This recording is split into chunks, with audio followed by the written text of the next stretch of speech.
Hello, guys. I'm Tom, and we are full-time RVers, and we're coming up real quick here on our first year. So I thought I'd explain to you how things went. And I guess the first step is making the leap.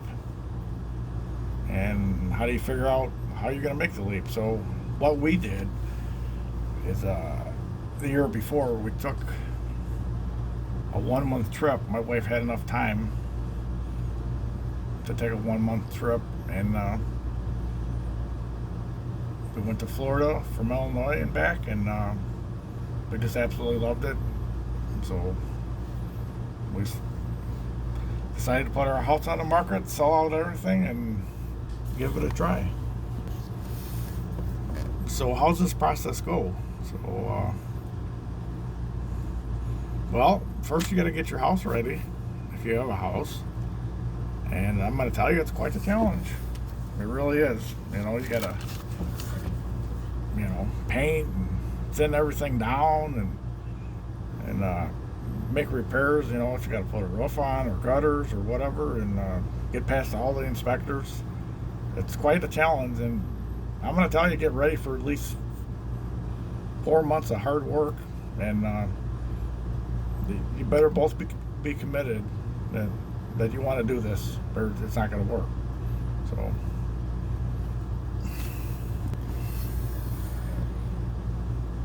I guess the next topic is, after you give yourself a beating on selling the house, you're already tired. Now you got to figure out what type of camper you're going to get, or if you're going to have a tow vehicle or a driver, or what.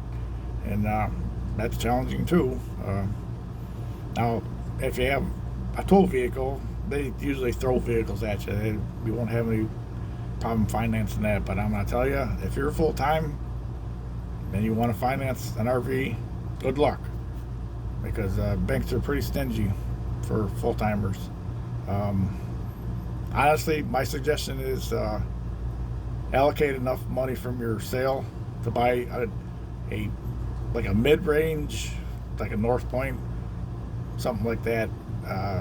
Use one, and you can find a heck of a deal, and you're better off than that. So if you got perfect credit, give it a try. We had average credit, and I offered half down on the unit we wanted to buy, and we just could not find anybody. Maybe it's the time, the whole pandemic thing, I don't know. But we ended up paying cash for a used one. And so, good luck to you on that one. Now, the next topic is maintenance. I cannot stress enough. We use good SAM warranty, and it's been absolutely excellent. No problems with the reps, coordinating between us and the technicians. I can't say enough. And either that, or you better save at least $200 a month for unseen problems. Us in particular, we didn't have, luckily, any major problems. Loose hose clamps, blinds falling down, stuff like that. All stuff I could fix by myself. We did have one problem with the leveling legs. Who knows? I got a little video about that too, but I think it's more that myself and the tech didn't understand how to use this older leveling system, and it's very finicky. And but we got it figured out, and I pretty much just use it in manual now. So, how much is this costing us? Are we saving any money? Well, obviously we made it. Let's just put it this way: we have a decent retirement, nothing extravagant. I would say if you had a classified lower middle class, and we're still here and we got money left at the end of the month. I would say just to operate the camper, the lot rent, electric,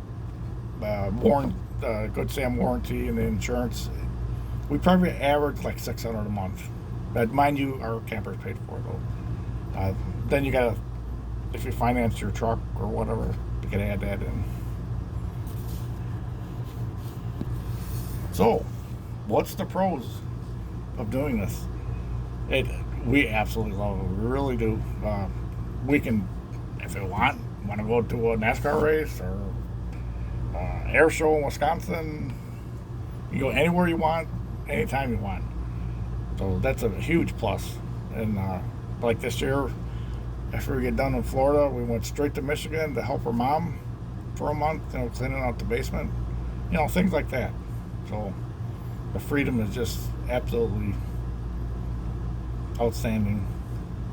The cost of living in our situation, we're way better off, way less than operating a house. I can't. Everybody, all these people that do these reviews say the people in this community are fun and friendly. It's true. You have common interests and goals, and it's a lot of fun. And I find myself, those days you say, man, that was really fun, or wow, I really like seeing those dolphins, or whatever.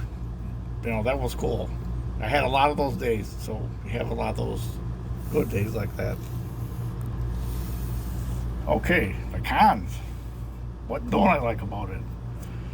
I don't know about me so much in particular, but the weather really bothers my wife.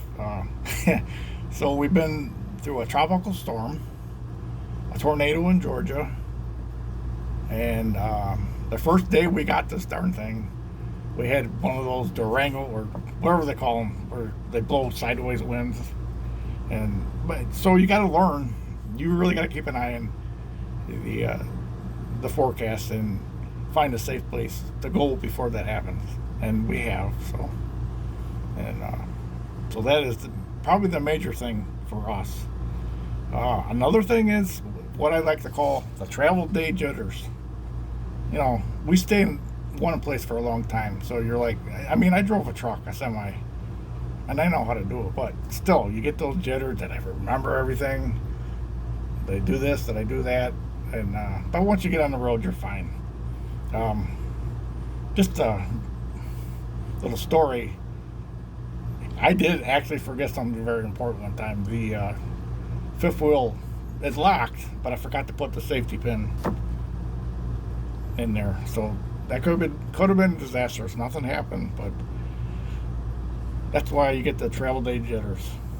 I think the next thing is if you have pets.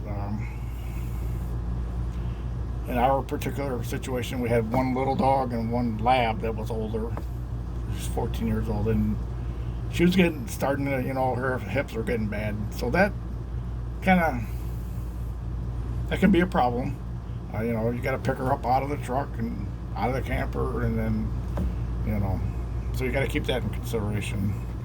Another thing is, if you're away in Florida and you got all your family somewhere else, you're gonna miss them. But flights are cheap, and that's what I did. About halfway through, I took a little flight back to Chicago and did a little visiting. So that's about all the cons. So that's our little review. I hope you enjoyed it. I think of one little tip, a major tip I'm going to give you. If you're retired, guys, and you're not in a rush, don't rush. If it's raining, stay where you're at. We did that a lot this year. If something bothers you, don't get in a big rush. And you won't miss things like kingpin locks and stuff like that. And thank you for listening. I'm absolutely not a professional YouTuber, so I hope this helps you. I've got a couple other little videos on there pointing out some of the problems and tips I can give you. Thank you. If you like it, please like and subscribe. Thank you.